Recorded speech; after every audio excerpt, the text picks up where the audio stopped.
Civic action programme के तहत ये कंपटीशन करवाया जा रहा है। इसमें जैसा कि अभी बताया गया 8 टीमें पार्टिसिपेट कर रही हैं। ये सभी टीमें लोकल आसपास के इलाके से ही हैं और अलग अलग जो छोटे छोटे क्लब्स बने हुए हैं, जो अलग अलग छोटी छोटी टीम्स बनी हुई हैं, उनका रिप्रेजेंटेशन इन टीमों के द्वारा किया जा रहा है। हम ये मानकर चलें कि अगर किसी भी समाज को तरक्की करनी है तो कुछ बेसिक गुण होते हैं जिनका उस समाज में जो बिल्डिंग यूनिट है, जो एक इंसान है, उसके अंदर वो गुण होने चाहिए। हम कहते हैं कि हर इंसान को ईमानदार होना चाहिए,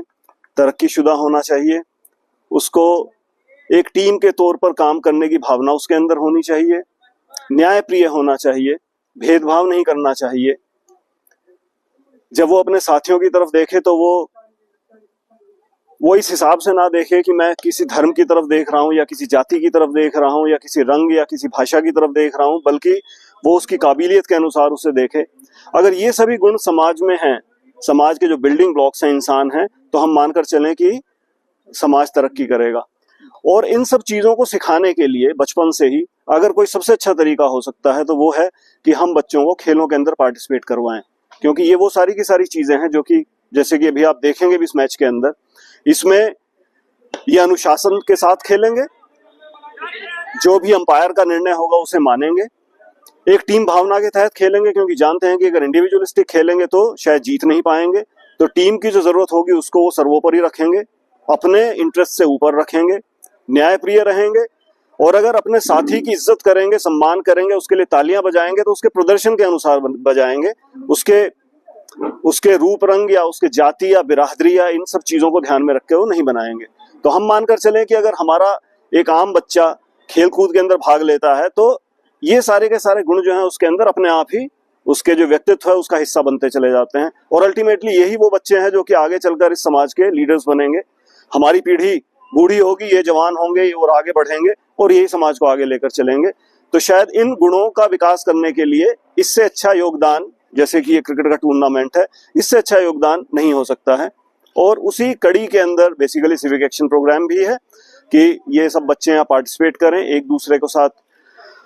खेलें, एक दूसरे को समझें, एक दूसरे के साथ टीम भावना के साथ काम करने वाला एक उनके अंदर एक जज्बा पैदा हो। और होपफुली अभी जैसे मैच हो रहे हैं तो इससे हमारी जो आशाएं हैं सारी की सारी पूरी होंगी, ये मैं आशा करता हूँ। कार्य हैं वो भी कर रही है। मेडिकल कैंप हमने देखा कि लास्ट टाइम आपने काफी पहाड़ी क्षेत्र में लगाया था जी। उसके साथ और कई कार्यक्रम जो है वो सीआरपी की तरफ से किए जाते हैं। आगे किस तरीके की रहेगी आपकी रणनीति, जो है कि मेडिकल कैंप्स हो चाहे टूर्नामेंट्स हो चाहे और नशे को लेकर अवेयरनेस की बात? देखिए, जिस प्रकार से ये मैच हो रहा है, जिस प्रकार से आपने बताया कि हम मेडिकल कैंप्स पहले भी करते आए हैं और आपके भी संज्ञान में है वो, इसी तरीके से और जो पार्टिसिपेशंस हैं, यहाँ हम क्षेत्रीय हिसाब से काम कर रहे हैं, लेकिन इससे आगे और इसके साथ पैरेलल में भी जो सब कुछ चल रहा है वो ये है कि जो यहाँ के बच्चे हैं वो देश के दूसरे हिस्सों में जाएं, वहाँ जाकर जो वहाँ के अलग अलग कार्यक्रम सरकार के द्वारा किए जा रहे हैं, पूरे देश को एक रूपता लाने के लिए, एक ही मानसिक धरातल के ऊपर लाने के लिए, उन सबको एक साथ सामंजस्य बनाने के लिए जो कार्यक्रम चल रहे हैं उसमें पार्टिसिपेट करवाने के लिए, तो यहाँ के बच्चों को देश के दूसरे हिस्सों में ले जाकर उनमें पार्टिसिपेशन करवाने की भी योजनाएं हैं, और वो अभी भी चल रही हैं और आगे भी वो चलेंगी। तो इसी प्रकार के कार्यक्रम जो हैं सिविक एक्शन प्रोग्राम के अंदर आगे भी चलते रहेंगे। दिल्ली में उनका अभिषेक, मैं उनका बड़ा भारी हूँ, उठा के मारा गेंद को, फिर नीचे आ रहे हैं गेंद और आउट।